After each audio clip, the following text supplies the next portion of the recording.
Hola, hola a todos y todas, buenas tardes. Aquí estamos en un nuevo live de jardinería emocional. Em, Recuerdo que esto es un ciclo de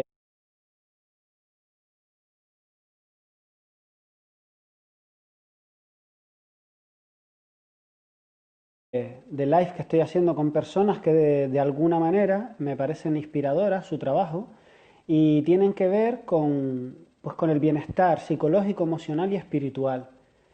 Ayer hice un pequeño intento de hacer un live con Virginia Blanes. La vida nos dijo que no podía ser, así que no pasa nada. Vamos a intentarlo otra vez el martes que viene, a ver si podemos. Y hoy tendré como invitada, tengo el honor de tener hoy como invitada a Carmen, Karma Bo, y ella ya nos contará un poquito más sobre su trabajo, pero vamos a hablar de un tema que ella trabaja mucho, que es el tema de la muerte, ¿no? Ella habla mucho y un poco el acercamiento será, pues un poco el planteamiento de ella, es vivir la muerte para no dejar morir la vida. Yo creo que es súper importante. Creo que la muerte, si la vida es democrática en algo, en una de las cosas que lo es en que todos nos vamos a morir. La muerte es una experiencia que nos une a todo ser viviente, y es uno de los grandes temas tabú. Se nos habla muy poco sobre la muerte y en general hay muchas creencias y mucho miedo acerca de este tema. Entonces, a ver, espera, tengo por ahí una... Karma. A ver, Karma se acaba de conectar. Así que yo creo que la muerte, como el dinero, como el sexo, ¿no? Son como esos temas que están ahí y son temas importantes para la mayoría de los seres humanos y que en general hablamos muy poco o son temas que son pues tapados, ¿no? Muchas veces por creencias colectivas, muchas veces por diferentes tipos de miedo. De hecho, al final yo creo que todos los miedos, y ahora Carmen cuando le dé la palabra no sé si estará de acuerdo conmigo, que todos los miedos que tenemos los seres humanos, que aparecen de maneras muy diferentes y a niveles muy superficiales, en el fondo están arraigados en el miedo a la muerte, ¿no? En el ego, que algún día morirá, algún día se desvanecerá, y inducidos y eclipsados por este personaje que nos hacemos, nos impide vivir de verdad, curiosamente, que es un poco la filosofía que vamos a tratar hoy, el mensaje de Carmen.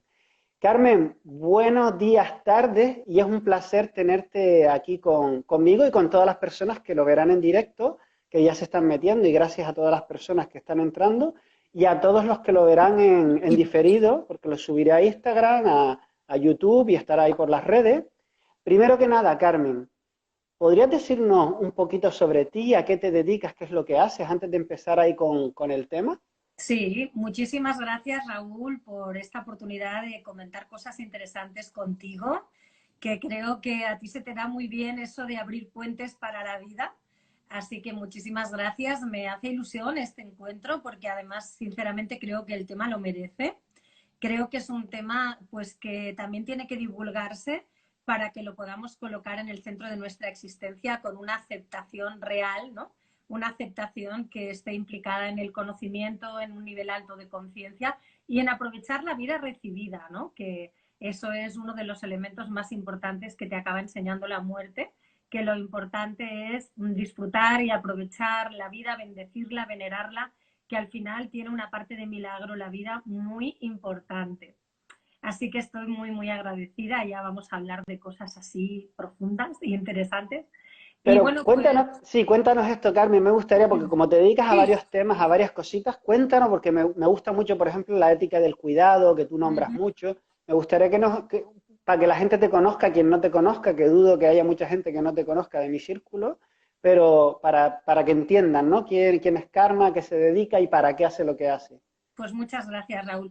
Pues mira, yo hace ya muchísimos años, casi 26 años, que acompañó a la gente a morir. Esto empezó un poco por una motivación personal porque muy jovencita, cuando tenía 26 años, tuve una crisis de pánico a la muerte brutal que me llevó a tener unos procesos de ansiedad largos, intensos. Pero fíjate que fue una bendición porque eso me ha llevado a donde estoy hoy, ¿no? Yo creo firmemente, porque soy un claro ejemplo de que las crisis abren grandes oportunidades. Yo me di cuenta que ese pánico tan visceral a la muerte que me producía pues una gran preocupación, inquietud, ansiedad y todo esto, me estaba diciendo cosas que tenía que hacer algo útil con ellas, ¿no? Y entonces pues hice mi periplo por mis terapias, mi conocimiento, ¿no? Ahí me enamoré un poco del crecimiento personal, de las oportunidades que se abren en la vida cuando realmente una quiere aprender y sacarle provecho a esas experiencias que no siempre son deseadas. Pero fíjate que en estos años ha cambiado mucho, ¿verdad? Porque ahora tenemos de la mano de la neurociencia una información imprescindible, yo creo, para entender la muerte mejor y para podernos acercar a ella desde otra construcción mental, ¿no? Así que eso ha sido una gran aventura de mi vida. Estoy súper agradecida a todas las personas pues, que me han dejado acompañarlas en esos procesos tan importantes, en ese momento tan profundamente misterioso, relevante, trascendente, ¿no? Entonces ha sido una experiencia de la cual no paro nunca de aprender. Y fíjate que en estos momentos del COVID se ha producido algo inaudito, ¿no? Y es que en muchos casos no hemos podido acompañar a morir, ¿no?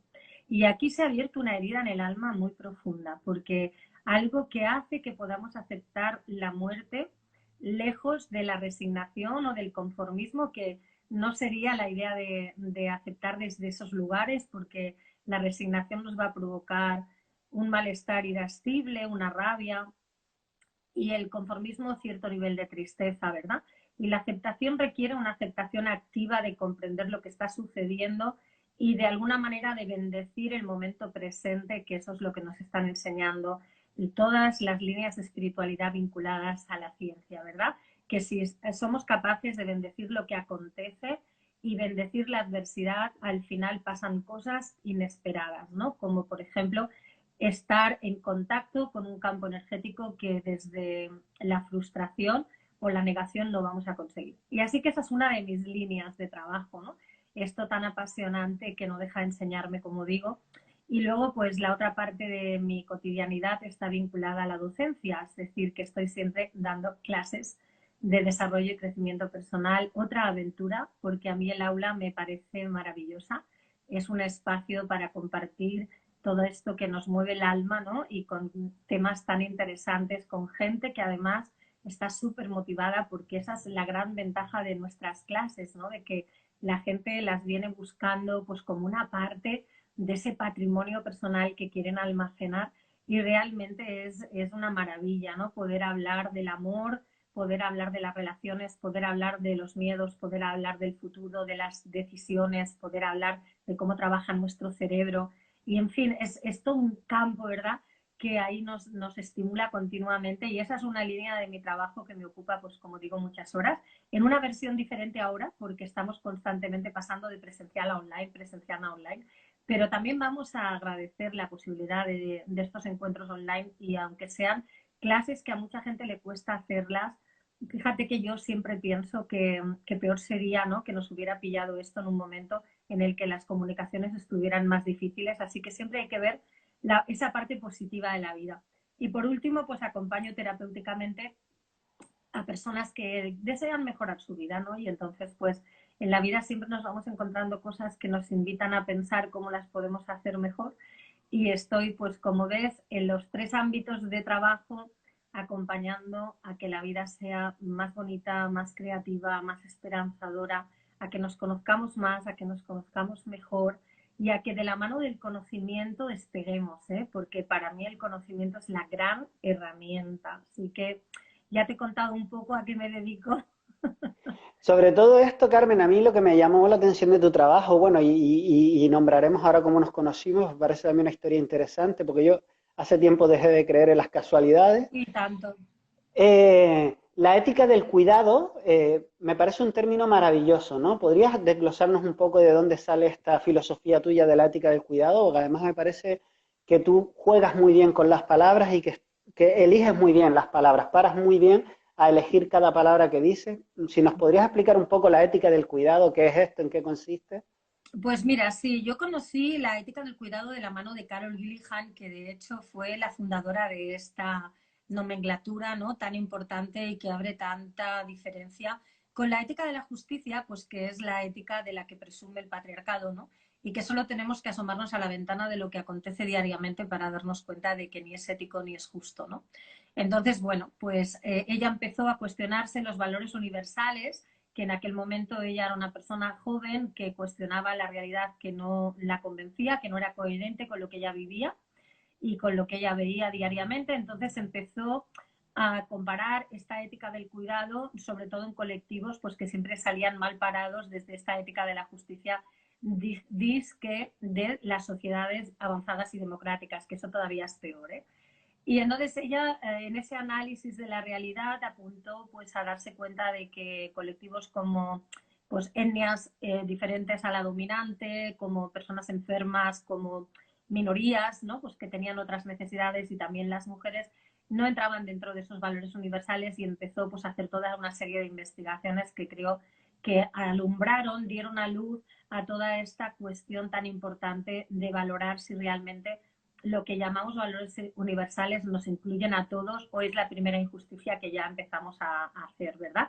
Porque en esos valores universales no puede ser que siempre se favorezca al mismo tipo de personas y que se discrimine a otras. Entonces ese es el comienzo de la semilla que plantó Carol Gilligan, que bueno, pues escribió cosas súper interesantes, y a partir de ahí pues muchos autores y autoras han estado en esta línea haciendo este cuestionamiento de cómo de alguna forma desde disciplinas tan importantes como la psicología, la educación, la medicina, no intervenimos desde una jerarquía maltratadora apoyándonos en supuestamente unos valores que están pues consensuados por alguien que tampoco hemos decidido, ¿verdad? Porque esto es lo que acaba pasando con estas cuestiones que están en el inconsciente colectivo, no se sabe quién las decide, acaban siendo un patrimonio de nuestra mente y muchas veces son tremendamente injustas. Y ahí estamos pues evolucionando en el, dijésemos, transcurso de los años, pues muchos colectivos que estaban apoyando todo el discurso de Carol Gilligan, y que de alguna manera lo que hacemos es intervenir, como digo, desde estos tres ámbitos, porque son sumamente importantes: la educación, la salud, y dentro de la salud pues también abarcar la salud psicológica, ¿verdad? Para no discriminar, para no jerarquizar, para no estar cometiendo esas injusticias tremendas, y porque además cuando amamos, el cuidado es una herramienta, es decir, el cuidado es una herramienta que está al servicio del amor, ¿no? Cuando nosotros decimos amar y no cuidamos, es una gran contradicción, ¿no? Porque el amor sin cuidar está vacío de contenido, está exento, es decir, estamos utilizando mal la palabra, no estamos utilizando la palabra entrañada en algo real que nos mueva el corazón, ¿no? Porque cuando amamos, cuidamos, y cuando cuidamos, conocemos, porque es imposible cuidar sin poner atención, ¿no? Sin poner la mirada en quién es la otra parte de mi realidad. Esa parte, pues que en un momento dado es un amigo, mi pareja, mi hijo, quien sea, ¿verdad? El otro fuera de mí, pues quién es para poderle cuidar. Porque el cuidado también se ha de singularizar, porque si no empezamos a hacer grandes conjuntos, ¿no? Donde metemos a las personas en ellos y perdemos totalmente la idiosincrasia de cada uno, que ese es uno de los grandes errores de las tres ciencias que he nombrado, ¿no? Dentro de la educación, de la psicología y también de la medicina, cuando metemos a las personas en grandes conjuntos que se confunden las unas con las otras, y tener una serie de características comunes no nos quita nuestra singularidad, ¿no? Y cuando cuidamos de verdad, ponemos el acento en quién eres tú, ¿no? Y eso es súper importante, ahí entramos en esa mirada apreciativa que nos hace conocer al otro, como digo, y acercarnos a su realidad, no tanto porque sea como la mía, sino porque el amor me lleva hacia el otro, y entonces entiendo lo que el otro quiere, lo que el otro necesita. Es un tipo de empatía vinculada al cuidado, porque la empatía, si no, se convierte en una compasión absurda, ¿no? En una compasión de estas de vino y se fue, ¿no? Y sin embargo, como muchos autores nombran dentro de la psicología moderna y actual, que nos vincula también a los espacios de espiritualidad, porque la neurociencia nos está contando que la espiritualidad es una herramienta potenciadora de salud, y que por lo tanto las personas que viven en ese rango de valores cumbre, que están de alguna manera asociados a su vida cotidiana y viven desde ahí, tienen una mejor salud psicológica y física. pues nos están diciendo que la compasión tiene que ser compasión activa, ¿verdad? Una compasión que hace algo, una compasión que tiene una motivación de acompañar, ¿no? Que tiene una motivación de ese cuidado ético sin ofender, sin que la otra persona de alguna manera se incomode porque le intentamos acompañar, pero también que todos nuestros actos estén demostrando que ningún dolor nos resulta ajeno, ¿no?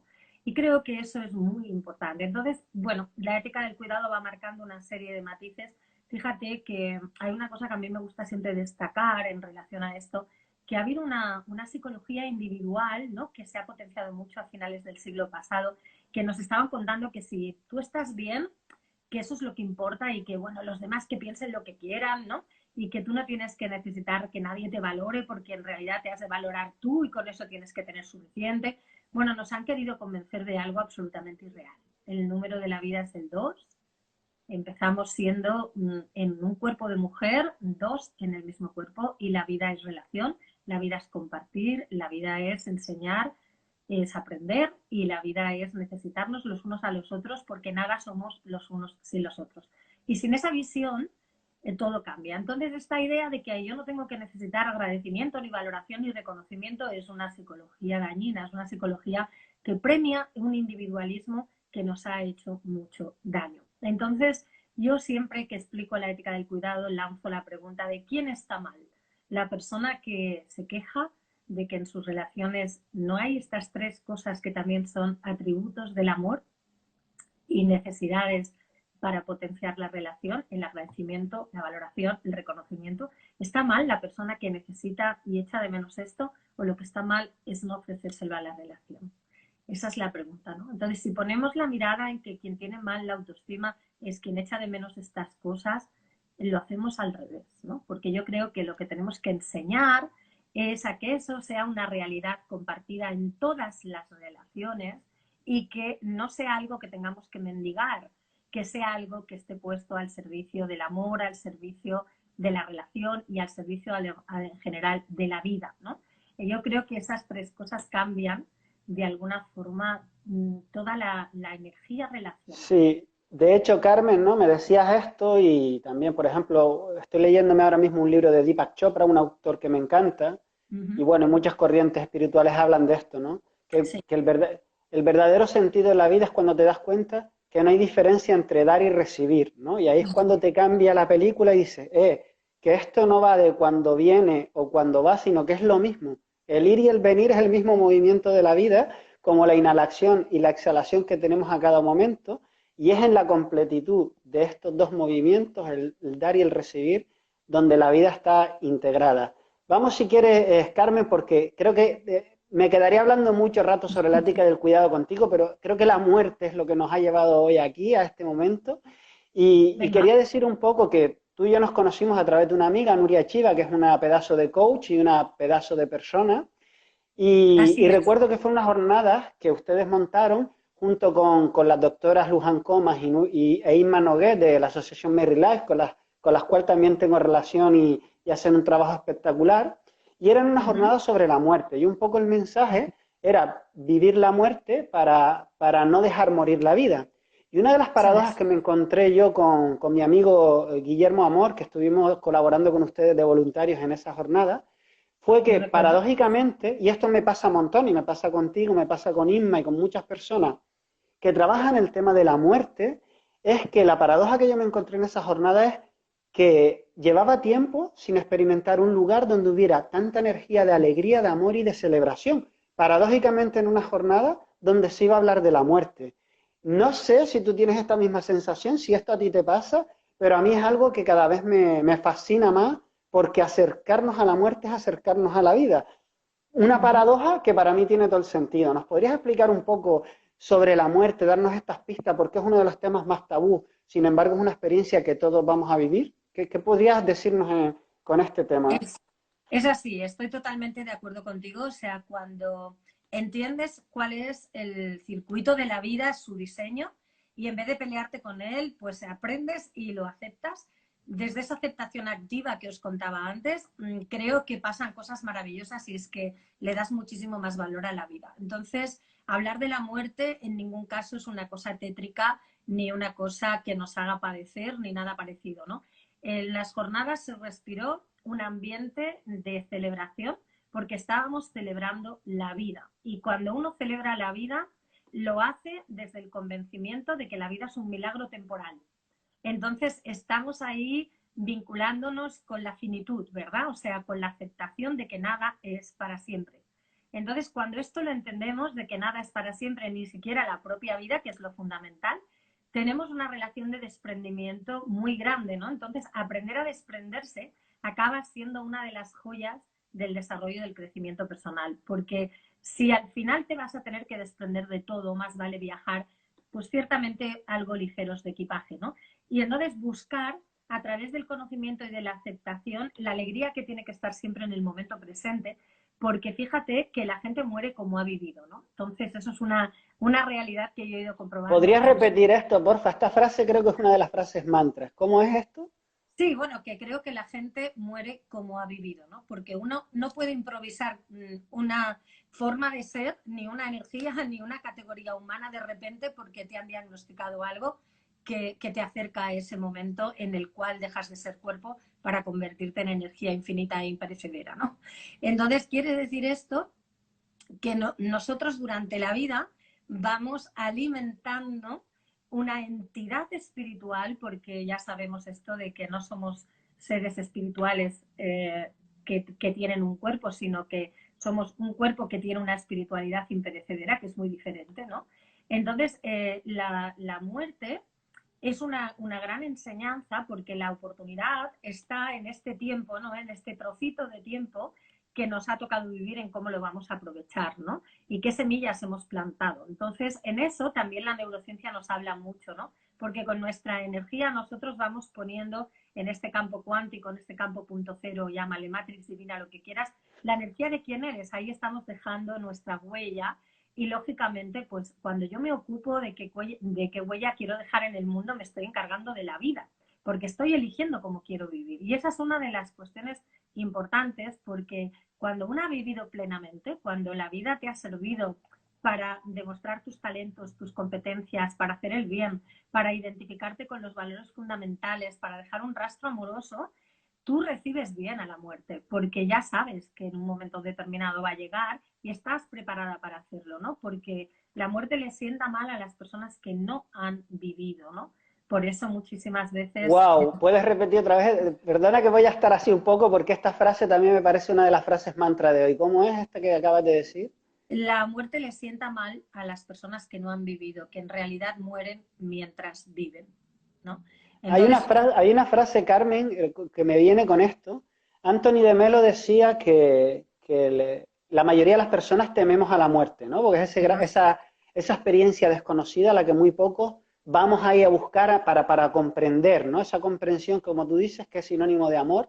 Comprender es amar, amar es comprender, pero que paradójicamente el miedo a la muerte no evita la muerte, ya que es una experiencia que todos vamos a vivir. La paradoja está en que el miedo a la muerte impide que la mayoría de las personas vivamos la vida que realmente queremos. así Un es. poco lo que acabas de decir y es como, wow, tener esta frase apuntadita para cada día, yo creo que es interesante. Mucho, porque fíjate que tú has empezado cuando me querías dar la bienvenida al inicio de esta conversación, pues hablando de que todo el mundo en algún momento de su vida tiene miedo a la muerte porque es algo que nos cuestionamos, ¿no? Es decir, los seres humanos somos los únicos seres vivos que hacemos un bucle sobre nosotros mismos y somos capaces de pensar sobre eso, porque los animales, por ejemplo, que se rigen por su protocultura, dijésemos, ¿no? Y por movimientos instintivos de supervivencia, no reflexionan sobre la muerte, pero los seres humanos sí. Hay un autor muy interesante que se llama Douglas, que escribió un libro que dice Soy un extraño bucle, que es un científico que en todas sus investigaciones defiende que nunca la mente humana va a ser inferior a una máquina, ¿no? En este discurso de si en algún momento pues tendremos un cerebro cibernético, ¿no? Que pueda suplir al cerebro humano, él lo defiende a través de unos postulados súper interesantes, a través de una empatía imperecedera que él explica perfectamente que se queda en el cerebro de las demás personas cuando nosotros fallecemos, porque las personas que nos han amado han respirado nuestra energía, han aprendido a amar lo que nosotros también amábamos han aprendido cosas que nosotros les hemos enseñado, han aprendido respuestas que nosotros hemos dado, y esa es una pequeña parte de nosotros que se queda en forma de energía en el cerebro de los demás, y por eso cuando recordamos a las personas estamos alimentando esa energía. Y este señor cuenta este tipo de cosas a propósito de la muerte de su esposa, ¿no? Y es precioso lo que explica. Yo creo que hace en el libro una descripción maravillosa de la empatía, porque dice que tiene incorporada un trocito del alma de su esposa Laura en su cerebro, y que de alguna forma eso cada vez es mayor porque él vive a Laura a través de ese recuerdo, ¿no? Es precioso como lo cuenta, porque tenemos la capacidad de pensar sobre nosotros y de reflexionar sobre lo que significaría la muerte, y por eso cuando no la trabajamos a través del conocimiento, lo que hacemos es tenerle miedo, cuando la muerte es el gran salto cuántico hacia una conciencia, insisto, imperecedera, ¿no? Y morir mientras se vive tiene mucho que ver con alejarse de quién soy yo, de mis propios deseos, de mi singularidad, de adaptarme o sobreadaptarme a situaciones que no son las que yo necesito, que no son las que yo quiero, que lo que hago no me representa, y empiezo a entrar en una situación de ofuscación mental donde nada me compensa, porque cuando hacemos cosas que no nos representan y no vivo como realmente quiero vivir, realmente lo que me está pasando es que me muero mientras vivo, ¿no? Y lógicamente le tengo mucho miedo a la muerte porque no he vivido todavía, ¿no? Es como, oye, que ¿cómo me vas a quitar la vida si no la he aprovechado, ¿no? Entonces, bueno, ahí psicológica y terapéuticamente, cuando hablamos de los miedos y de la ansiedad, hay tres bloques, ¿no? El primer circuito ansioso tiene que ver con un estrés que a menudo puede ser práctico o pueden colarse cosas emocionales. El segundo circuito estresor es el pensamiento, que nos montemos historias tremebundas con pensamientos negativos y avanzando miedos, ¿verdad? Que pasarán cosas catastróficas. Y el tercer punto es el estar muriendo mientras vivo porque no me he escuchado lo suficiente para vivir alineada con mis deseos, con quién soy yo, y arriesgarme a marcarme esos retos que realmente le van a dar sentido a mi vida. Fíjate qué importante, ¿no? Luis De Eduardo hecho, Aute, sí, sí, sí. déjame que te cuente esto. Luis Eduardo Aute, en un directo que le vi hace muchos años, entre canción y canción, decía un poema, ¿no? Él decía que eran poémicas porque eran trocitos de poemas chiquitines. Y fíjate, dijo uno que me lo aprendí inmediatamente. Y el poema decía: la vida no dura toda la vida. Lo que dura toda la vida es la muerte. Por eso viviré encantado de la vida para morirme encantado de la vida. Fíjate qué belleza de poema. Así que sí que tenemos que plantearnos esto. El miedo a la muerte y el miedo a la locura, Raúl, son dos miedos instintivos del ser humano, que tiene que ver con esto del Douglas que te he contado de Soy un extraño bucle, porque ambas cosas reflexionamos sobre ellas y nos hacemos un patrón en el cerebro que está condicionando a través de lo que pienso, pues la vivencia emocional que voy a aplicarle a estas cuestiones, ¿verdad? Entonces, según el carácter que tenemos y nuestro perfil emocional, vamos a tener tendencia a ir más hacia el miedo a la muerte o hacia el miedo a la locura, pero son dos miedos básicos del ser humano. Ambas cosas hay que trabajárselas, ambas cosas hay que proponerse atravesarlas con la ayuda del conocimiento para que podamos evolucionar hacia nuevos campos de conciencia. Y la muerte enseña mucho, muchísimo, ¿eh? Es la gran maestra. Y entonces Claro, te obliga a posicionarte en cómo vives. yo creo que desde el puro nacimiento la vida es un aprender a morir, ¿no? Y Osho también lo hablaba con esta metáfora de inhalar es vivir, exhalar es morir, y en cada día viviremos, o sea, y en cada vida viviremos muchísimas muertes, desde terminar una relación, que te echan de un trabajo, todo esto son pérdidas que experimentamos, que de alguna manera yo, en la infinita sabiduría de la vida, son entrenamientos para el gran final, que el gran final es cuando acaba esta experiencia humana. Y a propósito de esto que tú estabas hablando, lo de la importancia de no vivir, de cuando tienes una mala muerte es porque no has tenido una buena vida, y los estudios de esta maravillosa Bronnie Ware, esta australiana, esta enfermera australiana que hizo una investigación, ella trabajaba con enfermos terminales y les hacía esta pregunta, hizo una investigación con cientos de personas: ¿de qué te arrepientes ahora que vas a morir? ¿Qué harías diferente si volvieras a nacer? Y escribió un libro precioso que se llama The Top 5 Regrets of the Dying. las 5 cosas de los que más se arrepienten los moribundos. Ya para mí es fascinante porque personas de diferentes edades y diferentes culturas podíamos englobar estas 5 cosas, las más comunes, ¿no? O sea, como mira tú que ahí cuando estamos a punto de morir, parece que somos como muy parecidos, que sobre todo salen pues estas 5 cosas. Y las voy a nombrar muy rápidamente porque creo que lo que tú has dado en la clave, ¿no? Tener una buena muerte implica tener una buena vida y es vivir realmente la vida que uno quiere. Y en estas 5 cosas salía, en primer lugar, ojalá me hubiera atrevido a perseguir mis sueños y a llevar la vida que quería y no la que se supone o me decían que. Esto es lo primero, lo que más se repetía. Otra de las cosas es ojalá me hubiera permitido ser más feliz y que no nos enteramos que la vida va de esto, ¿no? Pero ahí, qué bueno que esta mujer haga este experimento y esta investigación para que la gente antes de morir nos lo recuerde, ¿no? Ojalá me hubiera permitido ser más feliz.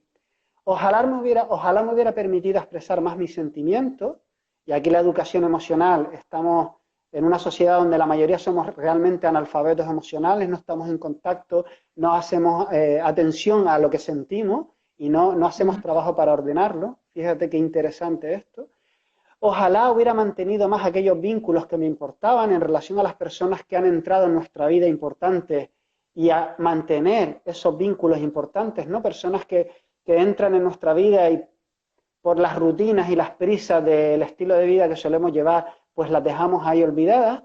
Y la otra era, ojalá no hubiera trabajado tanto, en el sentido no de trabajar en sí, sino de lo que te dejas cuando estás ofuscado en tener éxito profesional, como cómo cultivar tu relación de pareja o cómo ver cómo tus hijos crecen. Así que esto está muy alineado con lo que tú vienes diciendo, porque, ostras, yo no sé los que nos están escuchando, yo tengo claro que esto lo tengo apuntadito y yo no me quiero arrepentir de esto y cada día trabajo porque estas 5 cosas estén honradas en mi vida. Sí, yo también tengo una filosofía parecida. Las reduzco a 3 cosas porque son las que más se repiten en mi experiencia, aunque estoy de acuerdo con todo lo que acabas de contar. Y la autora, yo también he leído este libro y estoy de acuerdo. Es una manera de explicar lo mismo de forma diferente, ¿eh? Pero fíjate que hay un elemento que yo añadiría, ¿no? Una de las cosas que en los momentos en los que nos damos cuenta de que nos estamos despidiendo pues de esta modalidad de vida que es tener un cuerpo y estar transitando aquí en este planeta, es la necesidad de pedir perdón o de perdonar. Y eso es una de las cosas que a mí más me ha impactado a lo largo de todos estos años, porque fíjate la necesidad de estar muchas veces tremendamente enfadados con alguien por años y que luego llega un momento que no sabes ni cuál fue el momento en el que os enfadasteis ni por qué.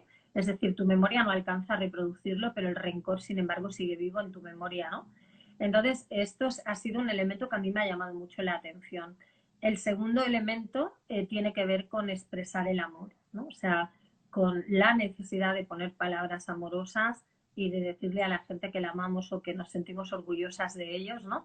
Yo lo he experimentado en muchas personas con las que he tenido el lujo de poderlas acompañar, que han pedido expresamente, pues quiero que venga mi hija o mi hermana o porque le quiero pedir perdón o porque quiero decirle que la perdono, porque a lo mejor pues la otra persona había pedido perdón y una ofuscación orgullosa no me había permitido perdonar y queremos de alguna forma estar en paz con nosotras mismos en ese momento de volar hacia una energía que no le importa nada a esto, ¿no? Que son cosas egoicas de una materia que es absolutamente perecedera y que va a desaparecer. Y es realmente así, ¿no? Entonces, el tercer elemento tiene que ver con lo de morir mientras se vive porque aplazamos demasiadas cosas, ¿no? O sea, nos pasamos la vida aplazando con cierto nivel o de soberbia o de ingenuidad, ¿no? Porque esto de dejar las cosas, ya lo haré el año que viene, o ya lo haré cuando me jubile, o ya lo haré cuando se case mi hijo, o ya lo haré cuando no sé qué, es o soberbia o absoluta ingenuidad, porque tú no sabes qué va a pasar con tu vida, ¿no? Esto también es otra idea muy, muy de nuestra cultura, de andar pensando que nos vamos a morir de viejos. Bueno, o no, los hospitales están llenos de niños que se están muriendo y la muerte no tiene una edad, ¿no? Entonces, esta cuestión, fíjate que es que pone de manifiesto que no somos conscientes, ¿no? Porque si lo fuéramos, yo lo que siento es que no aplazaríamos, de que estaríamos viviéndole aquí y la ahora con una intensidad brutal, porque lo de aplazar, oye, a lo mejor ese tal mañana que tú te estás configurando en tu cabeza solo va a ser una ilusión, ¿no? Porque no tienes ninguna garantía de que cuando te jubiles puedas hacer. Yo he acompañado a mucha gente que recién jubilada no han podido cumplir esos sueños porque han tenido una enfermedad gravísima y han fallecido en poco tiempo. Entonces, esto de aplazar es aplazar la vida. Por lo tanto, para mí eran como los tres pilares, ¿no? O sea, vive como quieres vivir, disfruta, ¿no? Vive la vida en plena expansión y realmente sé tú durante ese camino, ¿no? Y no dejes para mañana lo que puedas hacer hoy. Yo tengo un lema que me encanta, que es que si algo tengo que hacerlo tarde o temprano, va a ser temprano, porque esto de empezar a aplazar y esta cuestión que te decía del perdón y de hacer declaraciones afectivas, a mí me parece una realidad que deberíamos pensar en ella. Fíjate que tú has nombrado la energía de celebración que había en las jornadas, ¿no? Había un ambiente de vida, había un ambiente que realmente era comprometido con lo que estábamos haciendo y vibrábamos todos altísimos. Si hubiéramos tenido el medidor que Joe Dispenza pone en sus cursos de energía, hubiéramos estado arriba del todo, ¿no? Porque realmente allí estaba todo el mundo disfrutando un montón. Pues fíjate que en los cursos del perdón es una energía totalmente distinta. O sea, es un curso en el cual hay una densidad muy grande porque el perdón es un tema que ocupa mucho sitio y que no siempre es fácil de trabajarse. Lo contrario de lo que la gente espera. O sea, en un taller de la Fíjate, muerte. fíjate, Carmen, que cuando tú apuntabas esos matices, ¿no? Lo de Bronnie Ware, que me encantan esas matizaciones, esas tres ingredientes que tú hablas. Bueno, me venía a la cabeza para la gente que quiere una película maravillosa de Morgan Freeman y Jack Nicholson, que es Ahora Nunca, en inglés, The Ah, Bucket List, que son dos enfermos terminales que se conocen en un hospital sí, y hacen sí, una sí, lo lista sé. de qué quieren hacer antes de morir. Es una película que recomiendo. Y también un trabajo, ¿no? de nuestra querida Elizabeth Kubler-Ross, que fue como una de las grandes personalidades que nos abrió la puerta a todo el tema del buen morir y del buen acompañamiento a las personas, tanto que van a morir como a los Una familiares. gran maestra. Y Elizabeth Kubler-Ross nos compartía, que está muy relacionado con lo que dices, que las tres expresiones o palabras que más decimos antes de morir es te quiero, lo siento y gracias. Así que fíjate qué importante, porque el te quiero está relacionado con el amor. Nos olvidamos también que el propósito mayor de la vida es amar con mayúsculas y ser amado. El perdón, la necesidad de quitarnos esos venenos emocionales y estar libres, esa sensación de liberación y de libertad que hay cuando no albergamos estos venenos emocionales, estas malas hierbas, y la gratitud, ¿no? Que tenemos esta cosa aquí dentro en la mente, que como dice el dicho popular, normalmente no agradecemos lo que tenemos hasta que lo perdemos. ¿Por Sí. qué somos tan ineptos y no aprendemos la lección, no, Carmen? Sí, yo siento que realmente estamos en parvulitos en esos sentidos, ¿no? Menos mal que ahora en toda la cuestión de la psicología avanzada, como te he contado, de la mano de la neurociencia, son cosas que se ponen en primer plano, ¿eh? Porque realmente cuando agradecemos la calibración energética, en cuestión de breves minutos, hemos aumentado o triplicado porque el agradecimiento es una de las emociones que calibra más alto, ¿no? Igual que la alegría o igual que estar, por ejemplo, en un modo empático o amando, ¿no? Que son las emociones que realmente nos calibran tan alto que tenemos una energía súper positiva y que es una calibración que nos aleja también de las enfermedades, porque cuando calibramos tan alto, nuestro hipotálamo y nuestras glándulas suprarrenales están haciendo otro trabajo totalmente distinto y nos están mandando al cuerpo las hormonas adecuadas, ¿no? Que eso es algo que no debemos olvidar, que hay una conexión entre los campos energéticos de pensamiento, de emoción y de campo más espiritual y trascendente con el cuerpo físico, ¿eh?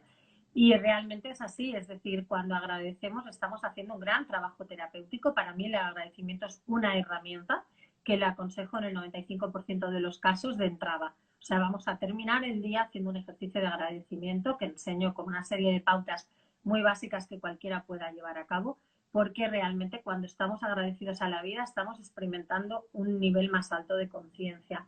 Y esto que tú dices, ¿no? De que apuntaba la maestra Elizabeth Kubler-Ross, pues realmente es así. Son cosas que en los umbrales de la muerte pues pasan, ¿no? Yo noto mucho cuando la persona se ha trabajado la muerte, las despedidas son fantásticas, porque entonces la gente escoge lo que quiere decir, a quién se lo quiere decir, ¿no? Entonces, no sé, a veces hay personas que se lo han trabajado y sacan ahí su cartita y esta es para mi nieta, esta, ¿no? Gente que hace cosas maravillosas con las despedidas, dejando unos mensajes de amor, unas semillas para que crezcan en el corazón de los otros en su nombre, que eso es maravilloso, ¿no? La propia Nuria Chiva, de la que tú hablabas antes, que para mí, aparte de que sea una estupenda coach, que lo es, para mí es un amor de persona que la tengo metida en mi corazón porque es mi amiga con la que trabajo y a la que quiero. Ella cuenta una historia que la contó el día de las jornadas de la muerte de una profesora suya que se murió, que además tenía un nombre muy significativo que se llamaba Milagros, y la señora grabó un vídeo porque estaba enferma para despedirse de sus alumnos, ¿no? Y entonces, pues cuando ella había fallecido, los convocaron a todos para poner el vídeo de la señora y la señora, aparte de lanzar mensajes potentísimos, les hizo brindar por la vida, ¿no? Fíjate que te lo estoy contando y se me ponen los pelos de punta, pero fíjate qué manera tan hermosa de despedirse, ¿no? O sea, iluminando el momento en el que te vienen a despedir con una energía de amor y diciendo, oye, Mira, Nuria brindar por la vida en nos el está momento. escuchando Nuria, Carmen. Sí, lo sé que nos está escuchando. Y esa historia a mí me pareció entrañable, ¿no? Entonces, a lo largo de todos estos años he visto cosas parecidas, ¿sabes? O sea, gente que ha iluminado la vida de los suyos, que les ha acompañado a hacer el duelo de una manera súper correcta, porque el duelo muchas veces no se acepta porque todavía no hemos hecho ese camino de conocimiento y entonces es lo de la ingenuidad o de la soberbia que te contaba antes, ¿no? Esa soberbia engañosa del A ego de propósito de esto, Carmen, ¿qué pautas, qué tips con todo el bagaje que tienes puedes compartir para las personas que escuchen para aprender a vivir mejor y a morir mejor y también personas que pueden estar en un proceso de duelo o en una enfermedad complicada? ¿Podríamos darnos unos tips concretos con toda la experiencia que tú tienes? Claro, antes una chica ha escrito, que no recuerdo ahora el nombre, que a qué me refería cuando hablábamos de morir bien, ¿no? Entonces, el tema de una muerte digna tiene muchas cosas importantes, ¿no? La Asociación Derecho a Morir Dignamente lleva en Cataluña, fue como pionera en todo el Estado, ¿no? Hablando de los derechos de los moribundos, ¿no? De poder elegir cómo morir y del tema de la eutanasia, que todavía estamos ahí también en pañales con estas cuestiones. Entonces, morir bien para mí implica morir con dignidad, que tu muerte también te represente, que hayas tomado las decisiones que tengas que tomar, que hayas aprovechado bien todos los momentos que la vida te regala, ¿no? Ahí tenemos un ejemplo con Pau Donés, por ejemplo, que bueno, si la gente ve la entrevista, pues más allá de que te pueda gustar o no el personaje público, a mí me conmovió mucho la entrevista porque la conciencia de la muerte la tenía clarísima y empieza a apartar todo lo que le estorba, ¿no? Es decir, empieza a apartar el odio, las preocupaciones superficiales, empieza a apartar lo que los demás puedan pensar, ¿no? Y está centrado pues en lo que verdaderamente quiere cuidar y para mí una muerte digna es eso, ¿no? O sea, él toma una serie de decisiones en el proceso de la enfermedad que convierten su muerte en algo súper digno, ¿no? Porque todo lo que hace desde que sabe que está en un proceso irreversible, tanto en la parte más amable de la enfermedad como en la parte más cruel, él está tomando todas sus decisiones y está dejando esas huellas de sí mismo en el corazón de los demás. Y eso es una muerte digna para mí, ¿no? Una muerte en la que yo acompaño a los otros a que hagan un duelo y a que me dejen marchar porque yo ya estoy bien marchándome, porque no me revelo de manera, vamos a decir, inconsciente ante algo que va a pasar de forma natural, ¿no? Entonces, una muerte digna tiene dos partes. Esa parte que desgraciadamente recae en el sistema y en todo lo que el sistema pone como leyes, normas y cuestiones pues que a veces comprometen el espíritu de libertad de cómo nos queremos morir y creo que eso como sociedad tenemos que avanzar y empezar a cambiarlo, ¿no? Y hacer testamento vital. O sea, a mí me parece muy importante porque en mi trabajo me ayuda mucho. Cuando las personas han hecho testamento vital, es muy fácil poder decirle a los médicos o a la propia familia, porque a veces la propia familia tampoco está de acuerdo con las decisiones que la persona ha tomado. Entonces, bueno, o sea, si yo ya lo he escrito en pleno uso de mis facultades mentales, he dejado las dos personas que se van a ocupar como testigos de esa realidad que yo he dejado allí, a hacerlo por mí, pues lo vamos a facilitar, porque si no, no tengo donde apoyar el argumento, ¿no? Y la gente quiere tomar decisiones, o sea, desde la donación de órganos a qué tipo de ceremonia quieren, ¿no? Porque hay gente que no quiere una ceremonia estándar o una ceremonia religiosa. Entonces yo creo que es muy importante esto, ¿no? Pero también, pues, ¿cómo te vas a despedir de la vida? Ahí Pau Donés nos explica una historia súper bonita de que decidió marcharse a California con su hija, pues, para estar más en el anonimato y poder vivir una experiencia diferente en otro país y que se gozasen mutuamente, viviendo con más intimidad y dedicándose prácticamente el uno al otro, ¿no? Entonces, cuando yo acepto la muerte, tomo este tipo de decisiones porque soy consciente de que tengo un tiempo limitado.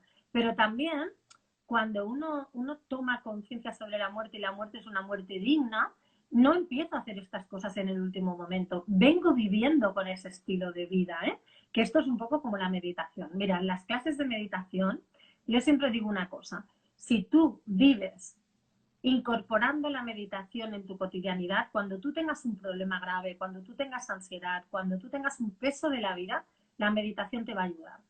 Si tú pretendes que la meditación te ayude improvisando, sin haberla trabajado nunca en esos momentos, no te saldrás airosa. O sea, la meditación primero la tienes que incorporar para vivir desde ahí. Y pasa lo mismo con esta cuestión de la aceptación de la muerte, ¿no? Y me parece súper importante que la muerte tenga esta cuestión de muerte digna con estas características que estoy describiendo. Tenemos una gran responsabilidad, ¿no? No es nada superficial diseñar la muerte, porque no es tanto controlar la gente y después hará lo que quiera, pero por lo menos tú dejas tu huella con el mensaje que quieres que reciba el otro. Hay muchos testimonios de esto que me parecen apasionantes.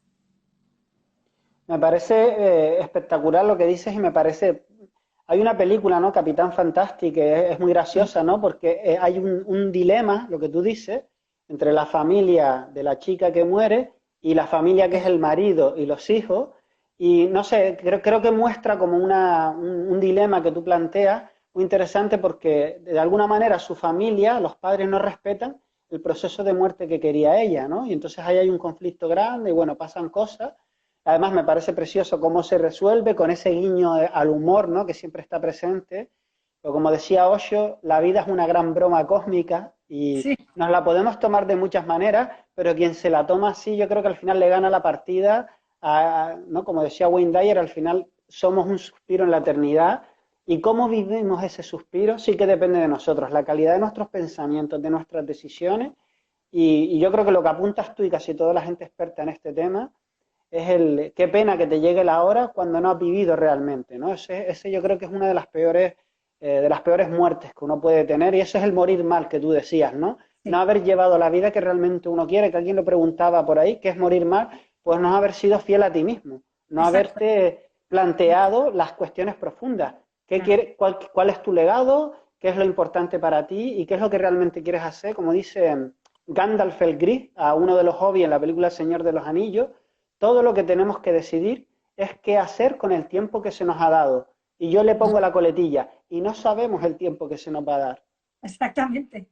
Sí, sí, yo siento que ahí ese es el gran reto, por eso hay que vivir el presente, ¿no? Esta frase pues tan socorrida, ¿no? Que todo el mundo sabe del aquí y del ahora, no cobra ningún sentido si no te la aplicas, porque cuando entiendes esta filosofía de la muerte que estamos hablando ahora, es cuando encarnas en tu experiencia que el aquí y el ahora es lo único que realmente tienes, porque el mañana es un espejismo, es que está en tu cabeza, es una ilusión, pero no tenemos ni idea, ¿no? Entonces, bueno, creo que lo que tenemos que hacer es disfrutar del momento presente de esta forma consciente que todo nos represente y que tomemos decisiones pues con la mayor plenitud posible y en libertad, ¿no?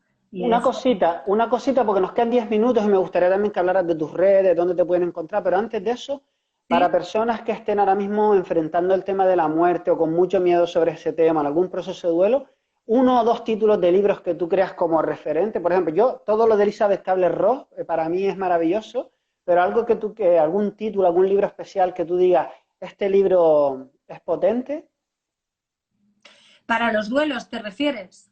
por ejemplo, o para indagar más en el tema de la muerte con una mirada más holística, más espiritual.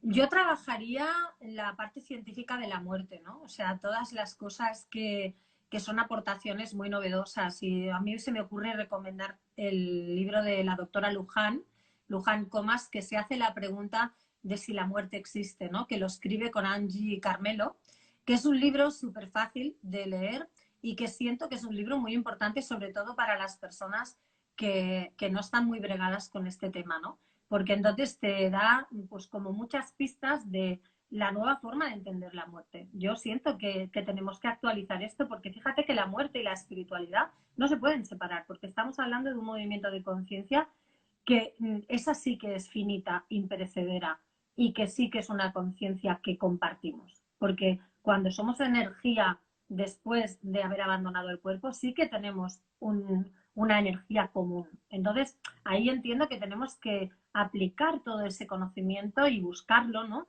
Porque desde el escepticismo o desde la ignorancia no vamos a adelantar nada. Es decir, que el reto que nos está marcando esta nueva era, que viene cargada de incertidumbre, es el que a través del conocimiento, dejando de lado ese escepticismo que no nos ayuda, busquemos una información fiable, ¿no?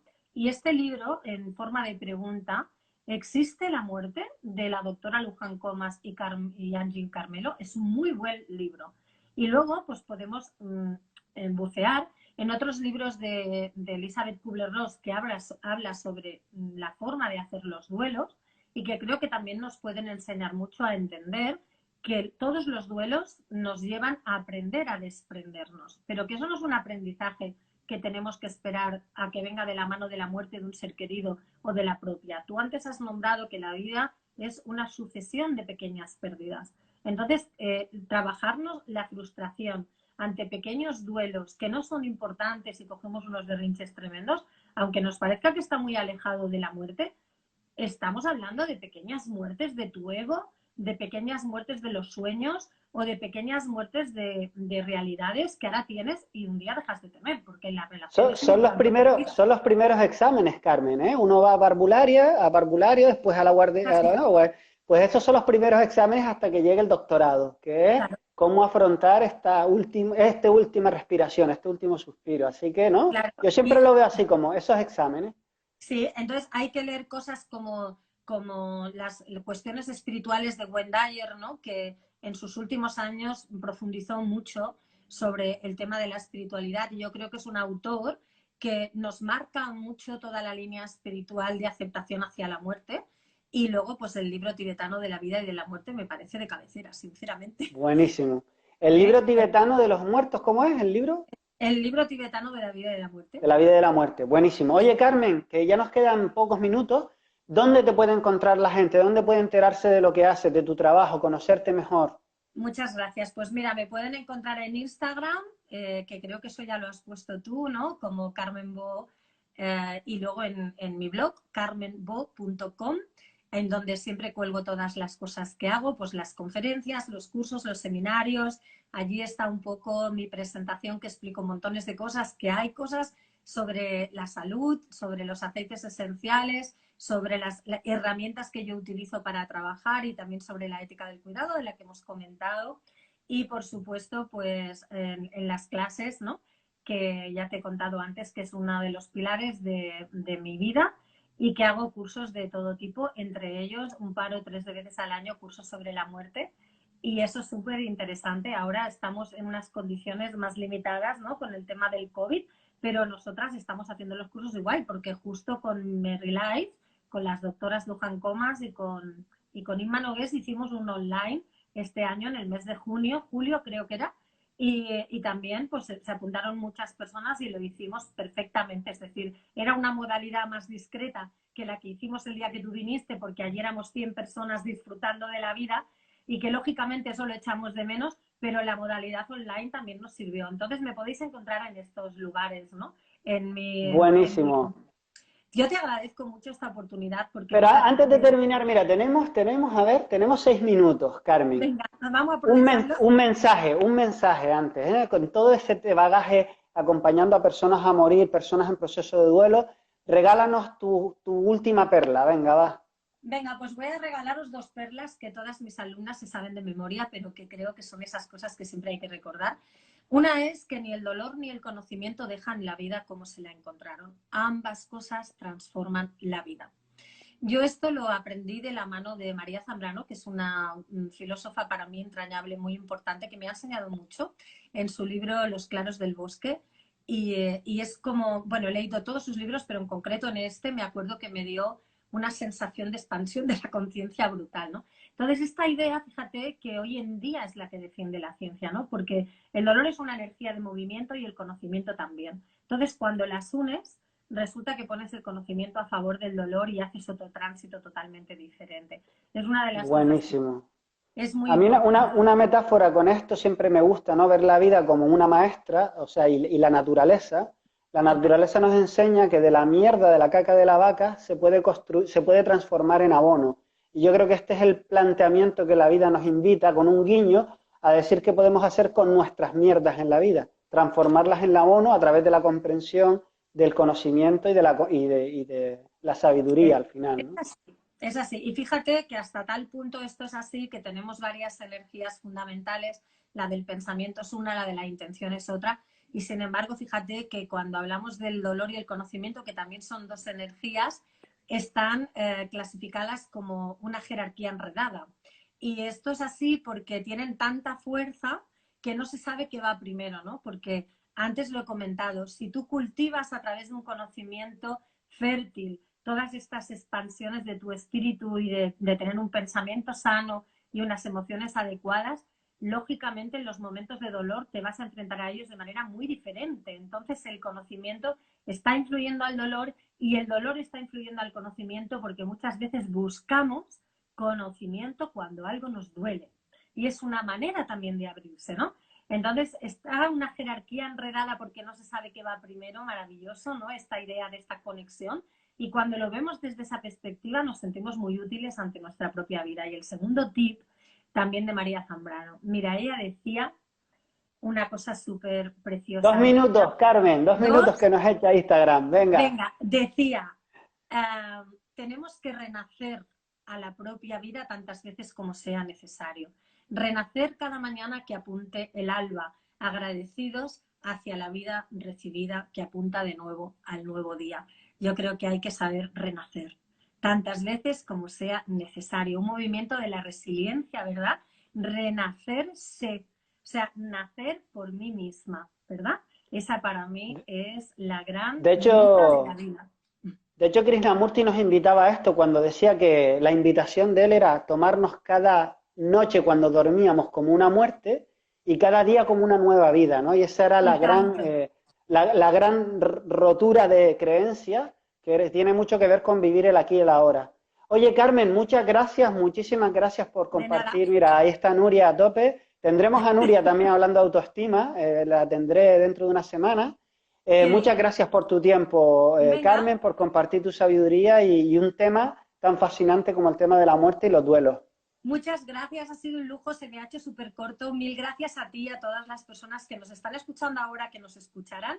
Y mil gracias por querer aprender y por querer buscar esas semillas que van a alumbrar el corazón, porque acordaros que somos luz. Así que espero que os acompañe toda la luz que lleváis dentro. Pues vale, Carmen, un abrazo grandísimo, buen fin de semana a todos y seguimos con la jardinería emocional. Chao, chao. Chao, muchas Chao. gracias.